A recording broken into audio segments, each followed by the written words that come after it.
course, I'm always excited to share stuff with my fans and their families all over the world, but I'm really excited to see what my kids think. I hope they like it, but I'm really looking forward to their reactions, to hearing my voice. Hopefully, I get some cool points with that. Ooh, go after it now. Do not wait. You just never know what you can do. Just go for it. I always believed in that. Like I always acted in faith, and I trusted myself, and I trusted that my dream was something real and not just something I was fantasizing about. I really believed that it was something that I wanted to get and achieve, and I just went for it. I always thought that was great. It's a great idea, and it looked like a lot of fun. I know the kids really liked them.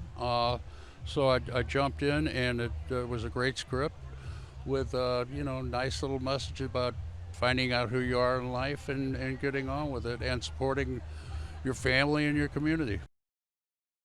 So it's a lot of work for me. I put my whole body into everything to make it sound more authentic, and it's pretty draining. I'm pretty tired after. Well, I'm tired now. I'm looking forward to seeing what they brought to it, but it's an all-star lineup and a lot of good fun people. I think just the experience of going to a theater with other families, with other people, other kids, it's part of a little group that you're having fun, and maybe at the end of it you might walk away with a little something. Most times in animation, I do play more than one role in something, but it's usually a name role and then maybe like ice cream vendor or some other little side role. So to get to not only play two big roles, but two feuding brothers, it's a dream. Well, my favorite color is blue. I guess that's a start. But also to get to play a classic villain. I love playing villains. They're always the most fun, and I get to play two of them. So it was a no-brainer. I think it's that feeling of finding your purpose. I mean, that's always been such an important thing for me, both as an artist myself, but also as a teacher of voiceover students and helping them find their purpose. And I think No Name Smurf is really just a wonderful example of finding where you belong. So my daughter is just about to turn 11, so I've done it for her. Yes, I love doing animated voice work for my girl. Yeah, I'm sure she thinks I'm ridiculous because in every single one I just sound a bit different and a bit weird, but she loves it. I come from theatre, and you use a musical theatre, so you use your voice all the time, and I love that I can go into a booth, I can literally have just rolled out of bed 5 minutes before, and you can create a character completely with your voice, yeah? I mean, you know what's pretty cool? For me, John Goodman, isn't he here? Isn't he just epic? I love him. So for me, that was the pull. And obviously, there's this little-known singer in it called Rihanna. Because every movie should be seen in the theaters, people. Fact. You can watch it afterwards on TV, but see it how the director intended. You know? And why would you not want to see like these little boo people massive? I feel the opposite of my character. I am not worried at all. I am so excited to be a part of this. When I got this call, I was like, wait, are you sure you're calling the right person? Because this is kind of my dream job, because I was obsessed with the Smurfs when I was a kid. So I'm absolutely in awe of this whole situation. This is so cool. The most fun part about doing voiceover work for an animated film is getting to be in sweatpants, baby. You can get in there, wear sweatpants, be as crazy as you want, because I'm pretty crazy and sometimes I have to rein it in when cameras are on me. Sorry. But when you're in the booth, you can kind of just be the most insane version of yourself and wear sweatpants. So that's kind of a huge win. I'm just excited to go to the theater with my kids because it's one of the most fun things to do in the world, like watching my son be in the theater and eat his popcorn and drink an icy and watch something amazing like this on the screen. There's like no better thing to do with your kids in the world, and I'm just so excited that I get to do that with my kids because my kids don't get to watch my movies. So this was a big win for me. They reached out and said, you sound like a brainy Smurf, so we want you, so we want you to be brainy Smurf, but I just like that he had the different color hat, you know? I like that. I really love getting to work as a team, and this, a lot of the work that I've gotten to do before has been, super fantastic because of that, and when they said that Rihanna was Smurfette, I was like, oh, I know that there's going to be a really great team behind this. And Chris Miller, our director, is a stand-up dude. So that was mainly the main pull, and then the rest of the cast ended up being fantastic. When I got to watch this movie, we were with a bunch of, honestly, 0 to 10-year-olds.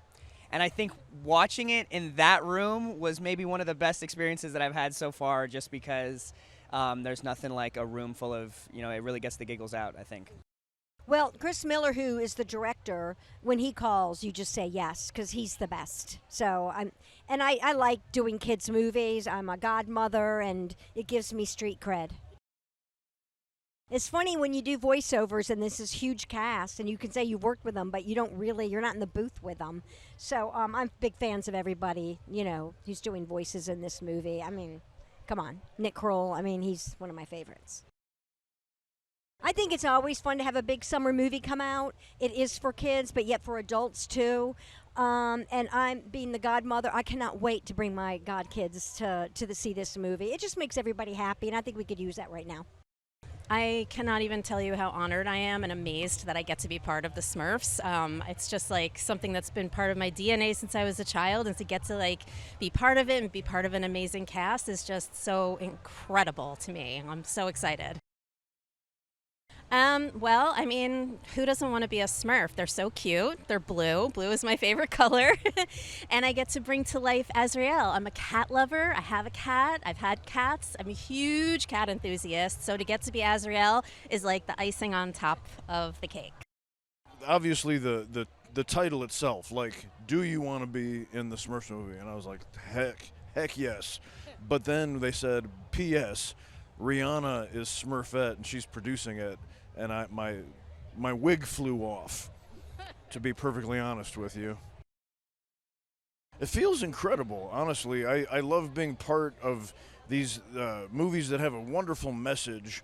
It's really fun, it's high energy, but at the core of it is a really medicinal message to kids to value what is special about yourself and figure out what your gifts are and how you can give to your family and your community. I love telling that message, and I love hearing that message. The thing I love about animation is that I'm not limited by this donkey-like body, which I can only, there are only so many moves I have. And they are fly moves, admittedly. They're pretty fantastic. But when I'm doing animation, I can do way cooler moves because somebody can draw it. We were all fans of Smurfs growing up. They've been around a long time. I've always been partial to the whole collective gang, but Papa Smurf is kind of my favorite. I love animation. I love the director. He's great, and had an incredible cast, so it was just a fun project to be part of. I've loved Pam Brady, who wrote it, so it's a cool team. It's incredible. That's the fun thing about animation is you kind of all come in at different times, and then you see a movie and it's got this crazy ensemble. So there's so many actors I admire that are in this movie. Movies are an immersive experience. It's really hard to get that, and they're a collective experience. So there's something about sitting in a dark room with a ton of people and all experiencing something together and having a shared experience. It's hard to get that at home. Unless you live with 800 people, which is fair enough, I guess, and have a giant screen in your living room. But the movies are never going to die.